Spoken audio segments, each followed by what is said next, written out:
हत्या, लूट, रंगदारी, बलात्कार, चोरी, डकैती, बिहार में बहार है, नीतीश कुमार है। 10 साल पहले 2015 विधानसभा चुनाव के दौरान नीतीश कुमार के लिए यही नारा बिहार में दिया गया था। अगर बिहार में बहार ऐसे ही आना था तो अब बिहार में हर तरफ, हर जिले में बहार ही बहार है। नीतीश कुमार तो हैं ही।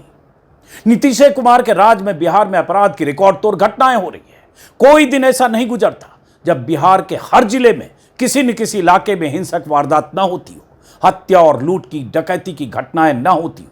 सुशासन बाबू का तमगा लेकर करीब 20 साल से बिहार की गद्दी पर बैठे नीतीश कुमार के राज में बिहार का यह हाल हो गया है कि सरकार, पुलिस और प्रशासन नाम की व्यवस्था को दम तोड़ते हर रोज देखा जा रहा है। शासन और कुशासन के बीच का फर्क मिट चुका है। बिहार की जिस खराब कानून व्यवस्था का हवाला देकर नीतीश कुमार 20 साल पहले बिहार की सत्ता पर काबिज हुए थे, उस कानून व्यवस्था का अब आलम यह है कि कहीं भी कोई सुरक्षित नहीं है, चाहे बिहार की राजधानी पटना क्यों ना हो। कल ही देर रात पटना से दिल दहलाने वाली खबर आई है और ऐसी खबरें अब अखबारों और चैनलों की हेडलाइन में चलकर दम तोड़ देती है, खत्म हो जाती है। न नीतीश कुमार की सेहत पर कोई फर्क पड़ता है, न उनके सियासी पार्टनर बीजेपी नेताओं की सेहत पर फर्क पड़ता है। वैसे सेहत की बात करें तो नीतीश कुमार के शारीरिक और मानसिक सेहत ठीक न होने के सबूत कई बार आ चुके हैं। किसी भी सार्वजनिक मंच पर नीतीश कुमार की मौजूदगी उनकी सेहत को लेकर कई सवाल छोड़ जाती है, लेकिन फिर भी कुर्सी से चिपके रहने की ऐसी लालसा नीतीश कुमार के भीतर है कि दुनिया इधर से उधर हो जाए, बस कुर्सी दूर न जाए। सत्ता में बने रहने के लिए सारे हथकंडे अपनाने वाले नीतीश कुमार और उनके सहयोगी 2 दशकों से लालू यादव के राज को जंगल राज कहकर अपनी नाकामियां छिपाने की कोशिश करते रहे, लेकिन बिहार में लगातार हो रही ऐसी घटनाएं नीतीश कुमार के मुंह पर रोज कालिक पोत रही हैं। मुख्यमंत्री के तौर पर नीतीश कुमार का इकबाल पूरी तरह से खत्म हो चुका है और अपराधियों के हौसले इतने बुलंद हैं कि दिन दहाड़े कहीं कोई बैंक लूट ले रहा है, कहीं किसी को गोली मारकर तमंचा लहराते हुए कोई फरार हो जा रहा है, कोई पटना में घात लगाकर किसी बड़े कारोबारी की हत्या करके फरार हो रहा है और पुलिस को पहुंचने में 2 घंटे लग रहे हैं। अपराधी अपराध के रिकॉर्ड बना रहे हैं और नीतीश कुमार अपनी नाकामियों की इमारत बना रहे हैं। कल ही पटना में एक बड़ी वारदात हुई। बिहार के जाने माने कारोबारी गोपाल खेमका को कल देर रात उनके घर के गेट के बाहर शूटर ने गोली मार दी। गोपाल खेमका देर रात खुद गाड़ी ड्राइव करते हुए बांकीपुर क्लब से घर लौटे थे। शूटर वहां पहले से घात लगाए बैठे थे। जैसे ही गोपाल खेमका अपने अपार्टमेंट के गेट के पास पहुंचे, उन्होंने हॉर्न बजाया। गेट गार्ड खोलता तब तक उन्हें सिर में गोली मार दी और फरार हो गए। हत्या के वक्त का सीसीटीवी फुटेज सामने आया। इसमें एक अपराधी उन्हें गोली मारकर भागते हुए दिख भी रहा है। गोपाल खेमका का घर गांधी मैदान से महज 300 या 400 मीटर की दूरी पर है, लेकिन पुलिस को वहां पहुंचने में 1.5 से 2 घंटे लग गए। ये तो हाल बिहार की राजधानी पटना का है, जहां पुलिस की मुस्तैदी इतनी है कि शूटर गोली मारकर भाग जाते हैं और पुलिस को पहुंचने में 2 घंटे लगते हैं।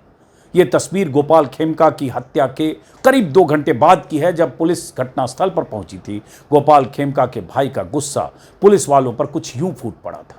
1.5 घंटा से पुलिस को कोई इन्फॉर्मेशन नहीं है।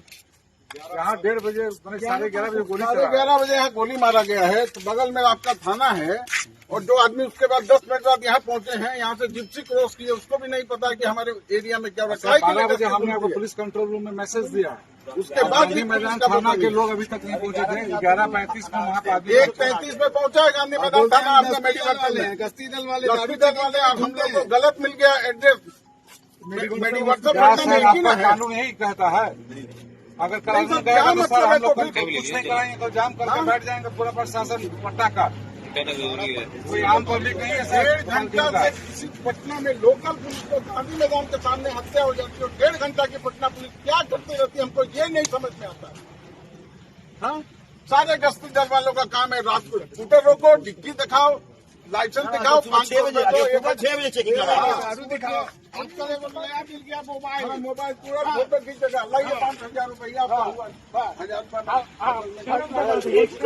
गोपाल खेमका के परिजनों का तो यहां तक कहना है कि घटना की सूचना पटना पुलिस को देने की उन्होंने कोशिश की, लेकिन किसी ने वहां फोन रिसीव नहीं किया।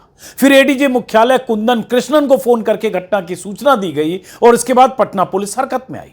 अगर बिहार की राजधानी पटना में पुलिस की मुस्तैदी का यह हाल है, तो सोचिए बिहार के बाकी हिस्सों का क्या हाल होगा। क्या हुआ, ये हुआ, वो हुआ, दिस हुआ, दैट हुआ। हमारे लिए तो अच्छा ये लोग जो राजद को या लालू जी के राज को जो जंगल राज कहते हैं, उससे बड़ा जंगल राज अभी ये बिहार सरकार चला रही है। ऑर्गेनाइज्ड क्राइम चला रही है, सब चीज में ब्लैक मार्केटिंग है, सब चीज में लूट है। पुलिस वाले जगह जगह आम पब्लिक को परेशान करते हैं। गुंडों को पीछे इनको कोई मतलब नहीं है। आम पब्लिक क्या लेके जा रहा है उसका झोला चेक करने के लिए इनके पास टाइम है, उनकी डिक्की खुलवा करके चेक करने का टाइम है, लेकिन क्रिमिनल्स को पकड़ने का या यहाँ की कानून व्यवस्था को संभालने का कोई इनको लेना देना नहीं है।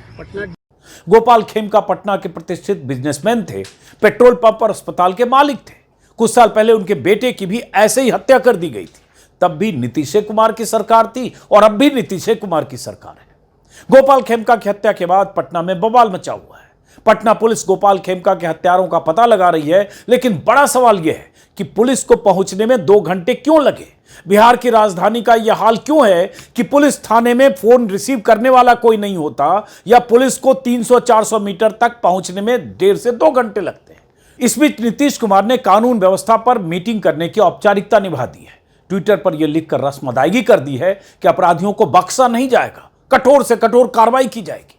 नीतीश कुमार जो कह रहे हैं उसमें कुछ नया नहीं है। यही वो सालों से कह रहे हैं और अपराधी ऐसे ही सालों से अपराध कर रहे हैं। बीत रही होगी उस परिवार पे, खेमका जी के परिवार पे। कल सिवान, फिर देर रात ये घटना होती है। मतलब सरकार नाम की कोई चीज है। मैं तो अब यहां किसी से सवाल ही नहीं करूंगा। माननीय प्रधानमंत्री जी आप विदेश दौरे से लौट के आए, माननीय गृह मंत्री जी, ये हो क्या रहा है? कोई सरकार नाम की चीज नहीं है। अगर मैं सच में कहूं तो हत्यारों ने यह सोच लिया है कि सरकार उनकी है। वो जो चाहे जब चाहे कर गुजरे। राज्य का इकबाल नहीं है, सरकार का इकबाल नहीं है। जाके बताइए उन परिवारों को, हम सरकार हैं। शर्म आनी चाहिए। क्या बना के रख दिया है बिहार को। हमें पता है विपक्षी नेताओं के इन बयानों से भी नीतीश कुमार की सेहत पर कोई फर्क नहीं पड़ेगा, जबकि हकीकत यह है कि बिहार की कानून व्यवस्था पूरी तरह से चौपट हो चुकी है। बिहार का कोई भी अखबार उठा लीजिए, हर रोज अपराध की खबरें सुर्खियां बनती हैं, लेकिन नीतीश कुमार और उनके सहयोगियों के पास अपने बचाव में लालू यादव के जंगल राज की दलीलें हैं। जबकि आंकड़े गवाही दे रहे हैं कि बीते 10 सालों में बिहार में अपराध की घटनाएं बेतहाशा बढ़ी हैं। कुछ महीने पहले ही तेजस्वी यादव ने बिहार में आपराधिक घटनाओं की एक लंबी लिस्ट जारी की थी, जिसमें 156 ऐसी घटनाएं दर्ज हैं। अगर तेजस्वी यादव की इस लिस्ट से अगर पढ़ना शुरू करूं, बेगूसराय में युवक की हत्या, मधेपुरा में किसान की गोली मारकर हत्या, कटिहार में युवक की हत्या, मुंगेर के रामनगर में हत्या, सुपौल के नरैया में हत्या, पटना के धनरुआ में व्यक्ति की हत्या, शिवहर में लड़की की गला रेत कर हत्या, शेखपुरा में शिक्षक की हत्या, सारण में शिक्षक की हत्या, मधेपुरा में गोली मारकर युवक की हत्या, पूर्वी चंपारण में स्कूल संचालक की हत्या, समस्तीपुर में शिक्षिका की गोली मारकर हत्या, मोतिहारी में युवक की गोली मारकर हत्या, बेगूसराय में छात्रा और युवक की गोली मारकर हत्या, दरभंगा के में वृद्ध की गोली मारकर हत्या, बेतिया में युवक की गला रेत कर हत्या, जहानाबाद में दलित सफाई कर्मी की हत्या, मुंगेर के बरियारपुर में युवती की हत्या, मधुबनी में लोजपा नेता की संदिग्ध हत्या, मुंगेर के संग्रामपुर में युवक की पीट कर हत्या, नालंदा में हत्या, बेगूसराय में हत्या, सासाराम में बेगूसराय में युवक की गोली मारकर हत्या, आरा में हत्या, पटना के फतुहा में युवक की गोली मारकर हत्या, बिहार शरीफ में बुजुर्ग की गोली मारकर हत्या, पटना के कंकरबाग में दिन दहाड़े गोलीबारी, सुपौल के त्रिवेणीगंज में गोलीबारी। मतलब ये एक लिस्ट है, प्रिंट आउट मैंने अभी निकाला, जो तेजस्वी यादव ने कुछ महीने पहले अपने ट्विटर हैंडल पर डाला था, जनवरी 2025। और अगर मैं पूरी लिस्ट पढ़ूं तो दम फूल जाएगा, और ये सिर्फ कुछ महीनों की बात है। अगर नीतीश के राज में पिछले 10 साल का रिकॉर्ड देखें तो ये वीडियो कम से कम 5 घंटे का बन जाएगा, सिर्फ बड़ी घटनाओं का विवरण करने लगूं तो ये हालत है बिहार में नीतीश कुमार की, सुशासन बाबू की, जो उस तमगे के साथ बिहार में 20 साल से राज कर रहे हैं। और बिहार में सुशासन का क्या हाल है, वहां अपराधी हर रोज किसी न किसी जिले में कानून व्यवस्था को धता बताकर आपराधिक वारदात को अंजाम देकर बता रहे हैं। ये तो तेजस्वी के आंकड़े हैं। पिछले कुछ महीनों के आंकड़े अगर देखें, घटनाओं का जिक्र करें, क्योंकि जिक्र भी जरूरी है। बहुत सारे लोग कहेंगे खामखा आप नीतीश कुमार की बात कर रहे हैं, लेकिन जो शख्स कानून व्यवस्था की बेहतरी के नाम पर सत्ता में आया था, जिस शख्स ने सुशासन बाबू का लबादा ओढ़ रखा है। जिस शख्स को यह गुमान है कि उससे पहले बिहार में जंगल राज था और उसने बिहार को पटरी पर, अपने राज में पटरी पर वो शख्स ले आया है, तो उस शख्स के राज में अगर इतनी घटनाएं हो रही हैं तो उसका जिक्र जरूरी है। और ये जरूरी इसलिए भी है ताकि पता चले कि नीतीश कुमार के राज में ऐसी नौबत आई क्यों, और बीते कुछ सालों से नीतीश कुमार की जो नाकामियां हैं उन नाकामियों पर अगर विपक्ष सवाल उठाता है तो फिर आज भी वही दलीलें क्यों दी जाती हैं। पिछले कुछ महीने के आंकड़े अगर देखें, मई, जून, अप्रैल के, तो 22 जून के पटना के पुनपुन में एक जमीन कारोबारी अंजने सिंह को बाइक सवार बदमाशों ने गोली मार दी। अप्रैल 2025 में पुणे के कारोबारी लक्ष्मण शिंदे को पटना में मार डाला गया, लाश जहानाबाद में फेंक दी गई।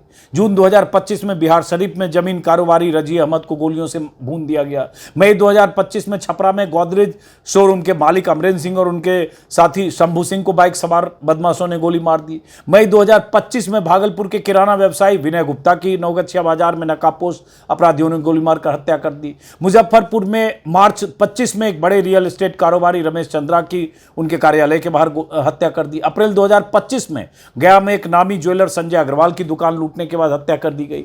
जनवरी 2025 में भागलपुर के कपड़ा व्यवसायी विनोद मेहता की उनके घर के पास हत्या कर दी गई। और ऐसे मामलों की लंबी लिस्ट है। ये जो अभी मैंने बताया इस लिस्ट से बाहर है, क्योंकि ये जनवरी तक की लिस्ट है। बिहार की सड़कों पर अलग अलग इलाकों में हर रोज ऐसी हत्या, लूट और बलात्कार की घटनाएं हो रही है, घटित हो रही है। उन घटनाओं पर नीतीश कुमार की प्रतिक्रिया उसी तरह की होती है जैसे कल रात पटना में हुई घटना पर है। मीटिंग हुई, समीक्षा की गई, कानून व्यवस्था की समीक्षा की गई और उसके बाद कह दिया गया कि अपराधियों को बख्शा नहीं जाएगा। लेकिन अपराधी इतने बेलगाम, इतने बेखौफ क्यों हैं, यह बड़ा सवाल है। और सवाल नीतीश की सेहत को लेकर है। हाल के दिनों में आपने कई बार आपने देखा होगा कि नीतीश कुमार जिस तरह से पब्लिक अपीयरेंस जब उनका होता है तो अजब गजब हरकतें करते हैं। कभी किसी का पांव छू लेते हैं, कभी किसी को माला पहनाने लगते हैं, अब पांव अपने से 10 साल 20 साल छोटे को भी छूते हैं, कभी किसी अधिकारी को छूते हैं, कभी राष्ट्रगान के समय वो अजब गजब हरकतें करने लगते हैं। और ये बार बार ये सवाल उठाया है उनकी मानसिक स्थिति को लेकर। मानसिक तौर पर क्या स्वस्थ हैं नीतीश कुमार? कहीं ऐसा तो नहीं कि नीतीश कुमार नाम है और उनके बिहाफ में फैसले कोई और लोग ले रहे हैं, उनकी कोठरी के लोग? ये सवाल भी विपक्ष की तरफ से लगातार उठाया जाता है। लेकिन अब बिहार की कानून व्यवस्था